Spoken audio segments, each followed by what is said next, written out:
My name is Mike Penry. I'm the Chief of Police here at Wake Tech Community College. And if you did not know it, Wake Tech does have their own police department. I came from the Wake County Sheriff's Office. I spent my last 8 years there working in the Wake County Public School System as a school resource officer, as a deputy sheriff. So I had a lot of experience on a campus, be it high school or middle school. So last year, the Board of Trustees here at Wake Tech decided they wanted to be proactive in the society in which we live and things that were going on college campuses. They decided to go ahead and institute a campus police department so that we could add an extra layer of safety here at the school.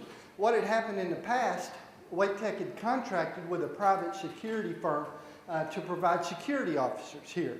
And the role of the security officer was to observe and report. So if something bad was going down, they were to observe and report and call the police department. And then being here on main campus, coming from the sheriff's office, if you call 911 and get a deputy sheriff en route, he may be coming from Sharon Harris Nuclear Plant because this is on the south side. I've run blue lights and siren from Sharon Harris Nuclear Plant to almost Wake Tech, and it takes at least 30 minutes to get here running that fast. So what the school decided was they wanted law enforcement officers to be present on campus so that if something were to happen, we would have officers here that could respond in just a minute or two's notice that something was going on, and we could begin doing law enforcement action. So every middle school and high school in Wake County has an officer assigned there, so Wake Tech decided, hey, we want to do the very same thing as well. So they hired me last May to come in and become the first police chief, and we now have 24 sworn police officers at Wake Tech. And we still utilize some of the contract security guys, and they work mainly at night, but then they work at some of the other campuses that you may have to go to from time to time. The public safety campus, we have 2 security guards that are there during the day, but at any given time there's 75 to 100 police officers on that campus, so if you want to go there and break bad, you're crazy, because there's already a good police presence there. The other campus where we utilize security guards is Western Wake over in Cary, just because of the location of that building and the partnership that we have with the Cary Police Department. We decided to keep security officers there. But we operate on campus from 6 in the morning to 11 or 11:30 at night, and on Saturdays as well we have officers that circulate to the different campuses and provide coverage. So let me just get you to look at this brochure, because one of the first things I want you to begin to memorize is that number, 866-5911, because that is our campus dispatch number. We have our own 911 dispatch center, which is located at the North Campus up on 401 north of Raleigh. And it's staffed 24 hours a day, 7 days a week by our own dispatchers who are fully certified 911 dispatchers. They go to the same training that Raleigh PD or Wake County EMS dispatchers go to. They have the same certification so that they can help you out and assist in an emergency. So that number is always monitored, and if you have any concern, be sure to call that number. I want to tell you a little bit about what our officers do. We patrol this campus, and we utilize a model called community policing, which means the best way for me to describe it is this. Wake Tech is Mayberry, and I'm Andy, and we got a couple of Barneys, and we send them out to get to know the community. You'll see our officers walk through your offices. You'll see them walk by your classrooms. They may stick your head in while you're instructing. We want you to begin to speak to these guys and get to know them on a first-name basis. Officers that are assigned to main campus are usually at main campus unless we have an officer out and they need to go fill in somewhere else. We try to keep them on the same campus, so that way they get to know names and faces of people, and when somebody is not there that's not supposed to be, it kind of sticks out because these guys get into a routine and they know who's supposed to be on campuses at specific times. And we want them to get to know you guys. We want you to be comfortable calling us. The Wake Tech Police Department is just another part of the Wake Tech family. I mean, we are in this thing together. Our goal is to provide a safe and secure learning environment so our students can come to school and they can feel safe and know that there are people here to respond in an emergency so they can learn better, they're at ease better. And we want the same thing for you as instructors and faculty and staff to have that same level of comfort. Most of our officers come from, or all of them except for one, came from different agencies. We only hired one rookie, and he's a great guy, great kid. But the rest of our officers come with multiple years of experience from different agencies. So they gave me a little freedom to hire at a higher level than what other agencies were paying. So I was able to go out and hand recruit some very talented individuals. In fact, I've hired a homicide detective from the New York City Police Department who was also on their threat terrorism unit. And he does our threat assessments and behavior assessments here at the school. So if you have a student in your class that's displaying some kind of behavior that causes you concern, what we want to do is we want for you to let us know about it. We want to begin looking into that individual and see if there's anything in their past that might be of concern to us. One of the things that we've discovered, y'all have to excuse me, I talk about 90 miles an hour. I'm a pastor too, so I just get on a roll sometimes and don't know when to stop. That being said, I may take up a collection before we leave here, so if my kids have back to school clothes that they're going to need. Just kidding. But I do get talking pretty fast and sometimes just don't stop. All right, let me get back on track here. All right, so our communications is monitored 24 hours a day, 7 days a week. We patrol. We want to make sure everything's going on good.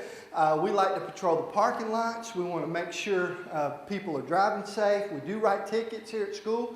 We do write tickets on surrounding streets around the school. We have a school citation that we can write tickets on, and then we have the big Mamma Jamma State citation that we can write tickets on and send people to court. So we are a fully sworn agency.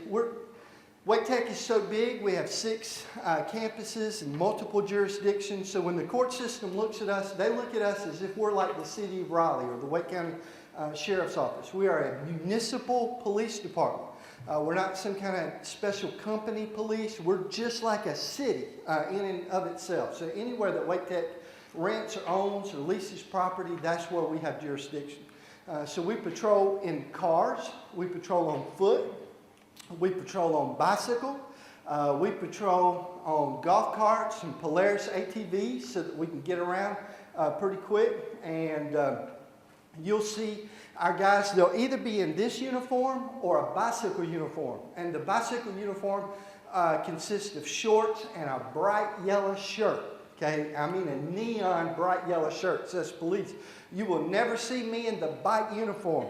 My guys ask me all the time, why in the world don't you wear the bike uniform, Chief? And I tell them, because the day I wear the bike uniform, something will pop off. And WRAL will be out here with a camera and a microphone. And everybody is going to want to know who Fat Big Bird at Wake Tech is wearing that bright yellow shirt. So I am not wearing the bike uniform. I will always be in this uniform or suit and tie. So, but you will see these guys in a bike uniform patrolling around.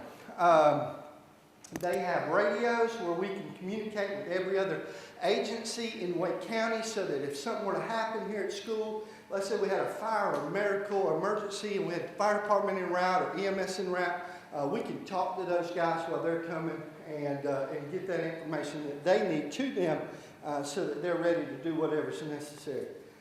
All right, so if you have a situation in the parking lot, let's say you lock your keys in the car, we'll come unlock that car for you. How do you get us? Anybody know? 866-5911. Very good. So just call that number. We'll jumpstart cars if you need that. If you're teaching at night and you feel uncomfortable walking to your car, you can call 866-5911 and we will come escort you to your car. We're here to provide a service for you guys, so do not hesitate to use that number. That's why we're here. We just want to be able to provide that safe environment for you guys. The behavior assessments I want to hit on for just a minute. We do want you to let us know if you've got a student in your class that is showing some kind of concerning behavior, let us know about The one thing that we have discovered, we, law enforcement in general, is that when you have a situation like a school shooting and you're investigating it after the fact, you have a lot of people that will say, hey, I noticed this behavior over here, and somebody else will say, well, I noticed this behavior over here in a different setting, and they never put the pieces of the puzzle together. So we want to avoid that. So if you see something, say something. I want y'all to say that with me. If you see something, say something. Let's say that one more time. If you see something, say something. That is very critical. I was in Washington, D.C. last week, and I got on the metro, and I was heading to the national baseball game at the Washington National Park. And the subway driver, whoever it was, she even said, hey guys, while you're on my subway, if you see something, say something. And I think that's a very crucial saying. And we're trying to implement that here at school because we need to know that this stuff is going on. We want to be able to help you out. All right, so let's see what's next on my little list here. How do we communicate with you guys, and how do you communicate with us? Well, the number is primary, 919-866-5911. Now, if you are in a classroom or an office, we have a program that we can put on your computer. It's called a Lynx messaging system. Now, here's what the Lynx messaging system does. You ever seen a TV show where somebody comes in, they get ready to rob the bank, and the teller reaches under the desk, and what does she hit? Panic alarm.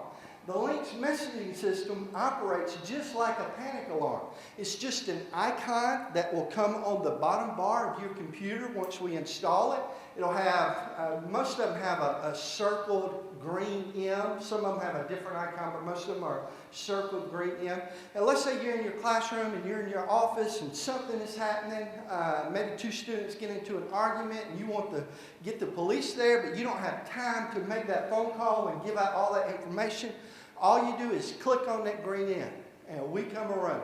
It sends a 911 dispatch call to our dispatch center. All of our officers carry iPhones. It sends that information directly to our iPhone. It comes to our computer desktops, and it says, Cindy Fowler just hit her button in her classroom. It doesn't, sometimes it'll tell us the name, sometimes it won't, but it'll tell us room 214 in SSB needs assistance. And we send folks immediately. Now, when we're sending folks, the dispatcher will actually call your classroom or your office. And you may say, oh man, I am so sorry I hit that by accident. We're still coming. Okay, so be prepared for that. We're still going to show up because we don't know. It just kind of lets us know, hey, this was an accident, but we still show up because there could be somebody in your room that may be holding you at gunpoint or knife point. And maybe they're telling you what to say. We're still going to come, and an officer will physically make contact with you to make sure that everything's okay. That's just our protocol to make sure that we can get this information to our guys, and we want to make sure that you're safe. So if you get to your classroom or your office and you notice that you don't have that little green icon at the bottom, it'll be bottom right-hand corner on your computer, send me an email. My email, you can write this down in your little brochure, is M.A. Penry, M.A. Penry, P-E-N-R-Y, at waketech.edu, M.A. Penry. Some of these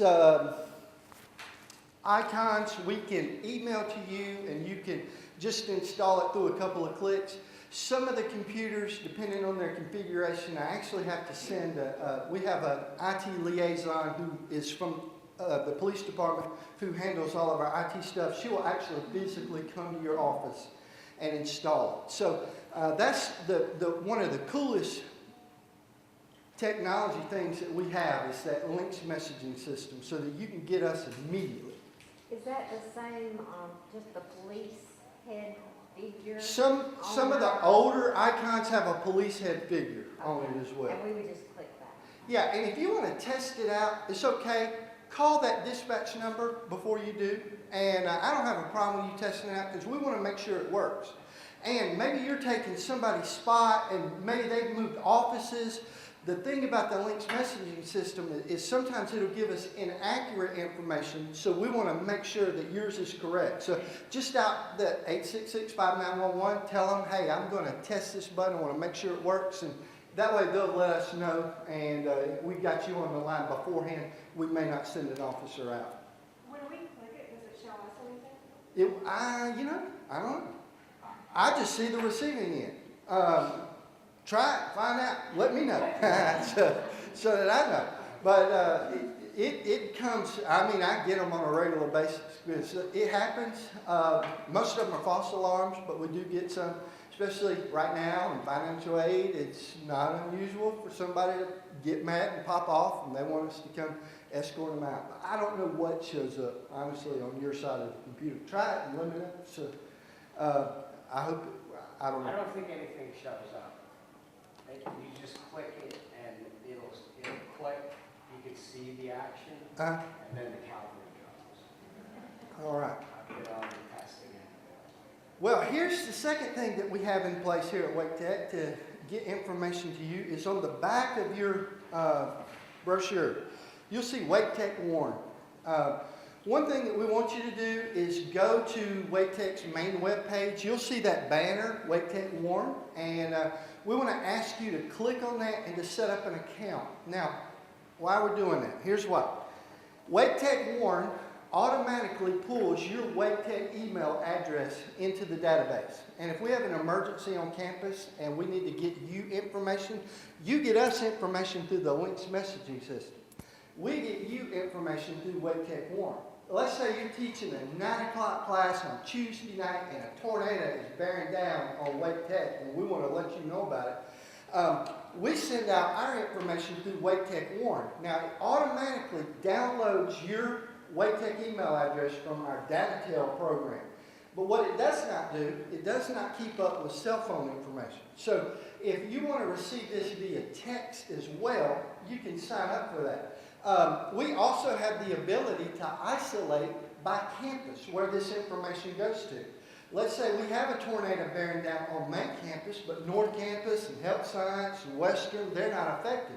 Now what we will do, we'll send that information to main campus people first, and we can send out about 10,000 messages a minute, so they come out pretty rapidly. And that way we can get that information to you. By setting up your own account, you're able to input your phone information, and you're able to isolate yourself by campus so that we can get this information to you. It's very helpful in the event of an active shooter type scenario, and we need to lock that campus down. One of the reasons we started the police department was 2 years before we started.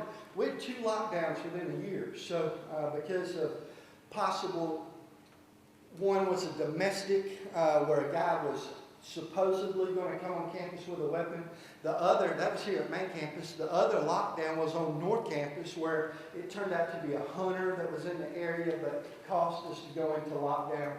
We had to go into lockdown on North Campus last year because there's an apartment complex right across the street. There was a shooting in the parking lot of the apartment complex, and when Raleigh PD arrived and they were tracking the suspect with the K-9, he was headed in the general direction of Wake Tech, so we locked the exterior parts of the campus down. Classes continued to teach, but we just wanted to make sure that that guy was not going to make it on campus. So, but this is how we get that information to you. So we want to be able to send it to you through your email.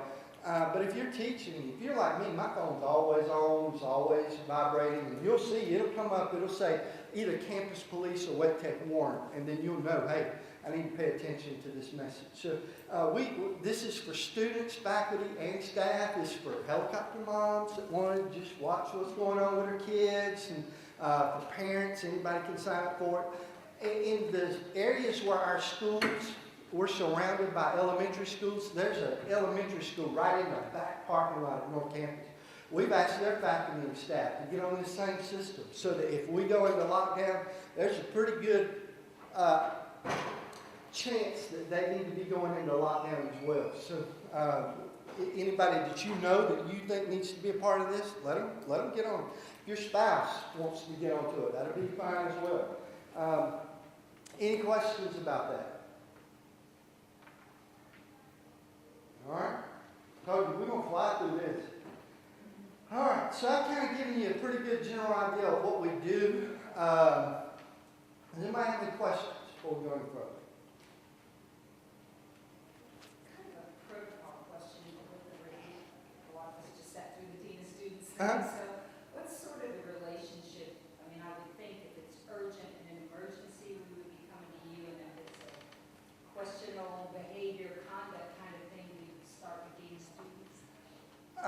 Very good question. And yes, you're on the right track. If it is an emergency, if it's something that's going on immediately, it poses a threat immediately, contact us first, and we'll respond and handle the situation. We work like this with the Dean of Students. Mark Gibson is on my speed dial. Karen Fennessy is on my speed dial, and we work together all the time. In fact, we have what's called a behavior assessment team that's made up of student services and the police department. So that in an event where it's not an emergency, we will work together in that situation. Detective Core, the guy that we hired from the New York City Police Department, him and Mark Gibson and Karen Fennessy and a couple other people, they comprise the BAT team, the behavior assessment team.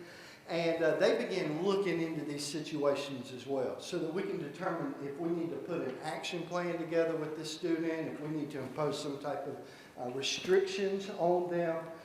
Being a community college that's as big as we are, you know, we have estimated 66,000 students that come to this campus every year. So you're going to have potential problems. We have couples that are both students here. The wife may go to one campus, the husband may go to another campus. They may be separated and have a 50B protection order out where they can have no contact with each other. So we need to know that that information or that type of situation is going on, and we have it here at campus. And we need to make sure that those parties aren't on campus at the same time for class at any given time. So, but yeah, if it's a behavioral issue that's not an emergency, contact them. They'll let us know. And like I said, we work together extremely close because that's our job. Make sure this place is safe. Any other questions? Kind of along those same lines, but I know I've had students in the past, and I think Claire has too, where they've not necessarily done anything wrong as conduct, but one guy, I was pretty sure he was schizophrenic, a little bit psychotic, and just by the things he would say in class, talking himself agitated, and things like that, to where, you know, one time he was upset about missing a test, and I did call a police officer there because I didn't feel safe with him, but, you know, if you have that kind of gut feeling like this guy could really, you know, but he hasn't done anything wrong. Right. You know what I mean? But you just have that feeling like he's not, you know? That's the kind of information we want to know about. And it's not that we're going to do anything, we may not do anything with that information, but we may begin to look into that and find out, hey, this guy's a veteran, he's come back, he's suffering from PTSD, and maybe we can get him with Veteran Affairs and get him the help that he needs, but we may not know it without that initial contact. So that would be the type of situation where you may want to let Dean Gibson or Dean Fennessy know, and they will coordinate that through the BAT team, which will draw us in. But if it's in a classroom and you're not feeling comfortable, you can call us that night and let us know what's going on. We'll come out and assist. But that's where, if you see it, say it falls into place. We need to know that information. And like I said, from a law enforcement perspective, we may never deal with it. It may happen purely through student services side, but we're in the loop and we'll know that those situations are going on. If they call a student in like that, it happens pretty regularly that they think, hey, we don't know how this guy's going to respond. Would you be standing by in the room next door? We regularly put officers around student services while those conversations are going on. But like I said, in the day and age in which we live, I would rather be safe than sorry and get that information ahead of time. And that student may need help that we're able to provide. And without knowing what's going on in the classroom, we can't provide the help. Any other questions? Just out of curiosity, I'm trying to pass any type of judgment or whatnot, but I'm trying to find out, are there laws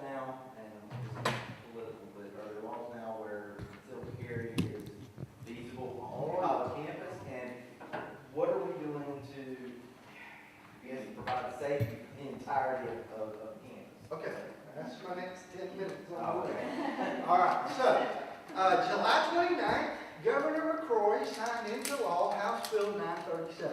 House Bill 937 directly relates to the concealed carry permits. And part of the relationship to 937 is that people that have a concealed carry permit can now bring a gun to a college campus or a public school campus, be it elementary, middle school, high school, doesn't matter, an educational campus, they can bring their weapon to school. Now, I want to break this down and kind of give you the facts without trying to withhold Mike's ideas about it, all right, because I'm not in support of this. The facts are this: you have to have a concealed carry permit. It has to be issued by the sheriff in the county in which you live. If you do not, or if the student does not, or if the faculty and staff do not have a concealed carry permit, this law does not apply to them. If you bring a weapon to school and do not have that permit, you're in violation of having a weapon on an educational campus, and you can be arrested. And will be if you're at Wake Tech. So that's just our golden rule. Weapons here, you're going to jail. So it happens. All right, so if you have that concealed carry permit, you can bring the weapon to school, but it cannot leave your car. And it cannot be in view within the car. It has to be, according to the law, in a closed compartment or a closed container within the locked vehicle.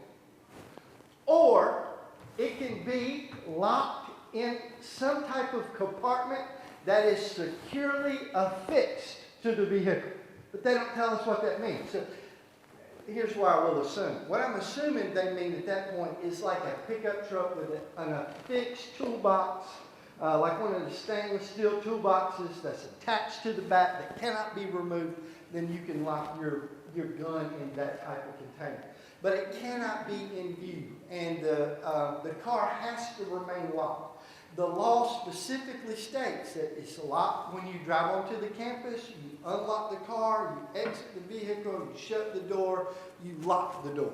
I mean, it's spelled out that specific as far as locking and unlocking in the law. So, this is brand new. We've never had to deal with this before. And I have some concerns with it. I do and I don't. The people that take the time to go and get a concealed carry permit, 99% of the time, are not the people that we're going to have to worry about. So if they're a law-abiding citizen, then the majority of the time, when I was on patrol and you stopped somebody and they had a concealed carry permit, part of the process of having that permit is you have to let law enforcement know the moment you're stopped. And when I dealt with an individual with a concealed carry, I never had an issue, not one issue.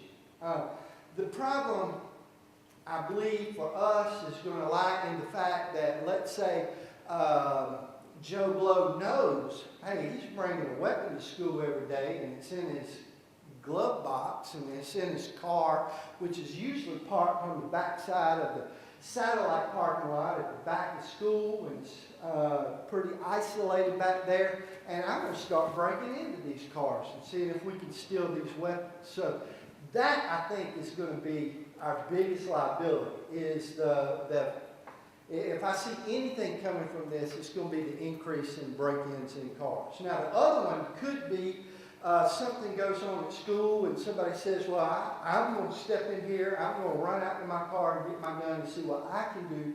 As a law enforcement officer coming into that situation, 66,000 students, there's a pretty good chance I only know 5,980 of them. I mean, I don't know 5,980 of them. So coming into that situation, I don't know who the good guy is and who the bad guy is. Therefore, I'm going to treat everybody as the bad guy. So that's just me. That's officer safety rule number one. When I first went into law enforcement, my field training officers told me a couple of rules. He said, number one, everybody goes home safe. Number two, if you get cold, wet, or hungry, it's your own fault. Number three, always remember rule number one. Everybody goes home safe. So when we come into a situation like that and we don't know who's who, we're going to treat everybody as the bad guy because we don't know what's going on. And we want to go home safe. Man, I'm married, been married 20 years, got 2 kids I love, they love their dad, and I will do everything I can every night to go home. So that's just the nature of the beast. And if folks come in a situation like that, they're going to be treated as a suspect until it can be otherwise proven. And if they bring the weapon from their locked car onto the campus, they're now a criminal because they have violated the concealed carry law, which says that it has to remain in the locked car. So they'll be arrested for having a weapon on an educational campus. So it just kind of compounds the issue. But it can happen. So if you have a concealed carry, you are free to carry your gun to campus and under those conditions, leave it in your locked vehicle. Can't do anything about it. It doesn't cover any other types of weapons. It doesn't cover shotguns or rifles. It only covers that concealed handgun that you've got the permit for. Any other questions? It seems to me, Chief, that it actually would be a concern if someone did bring a weapon and sell it like that. You know, that's kind of a legitimate concern because you can't use it. So if you understand the principles that go with that on the sound side, I think that in itself would be a concern. Yeah. Oh, it is. This bill passed with staunch opposition of the North Carolina Police Chiefs Conference, opposition from the North Carolina Sheriff's Conference, opposition from the Community College System Office. I mean, everybody was opposed to this part of the bill proceeding, and it was still signed into law. So somebody was behind it that had a lot of pull. So. In fact, I just was asked yesterday if I'd be willing to be interviewed on WRAL about this law. So I'm kind of weighing that one because there I've shared my opinion. So they won't like it. Yeah, that's all right. When you're in the police world, people either like you or they don't like you, and there's not a lot of middle ground anyway. So that's the way it is. All right, any other questions about the concealed carry? I'm going to wrap it up. Any questions in general about school safety? What's our number you're supposed to call? 866-5911. Hit your little green icon on the computer screen. We'll come running. We won't watch parking spots while you leave. How many of you? And that happens. We get that phone call sometimes. They'll call me in my office. Hey, I'm going to lunch. Can you send somebody here to watch my parking spot? Wait on me. We'll be out there in a little while. Anyway, but legitimate requests will be honored. All right, so if there are no other questions, you have my email. I'll give you my office number too. If you want it, it's 866-5532. 866-5532, that's my direct line. I have an open door policy. If you have a question or a concern, you call me, you email me, you come see me, I'll come see you. We'll sit down and have coffee together because we want to make this thing work as smoothly as possible. And if there's something going on, if we're doing something as a department, you don't understand why we're doing this, call me and let us know. I'll be glad to explain to you why we do what we do and the reasons that are behind it. Because we want you to understand, police and education, they can work well together. My officers are here. If you're teaching a class and you want one of my officers to come in and talk about a specific topic, we'll be glad to arrange that and let that happen as well. Whatever we can do to help you guys out, that's what we're here for. I do have one more question. Did you say that everyone is assigned like a specific campus, like I'm on health sciences, so I would get to know my officer? Yep. Okay. Yep. Our detective office is right there at Health Science Campus as well. Same officers.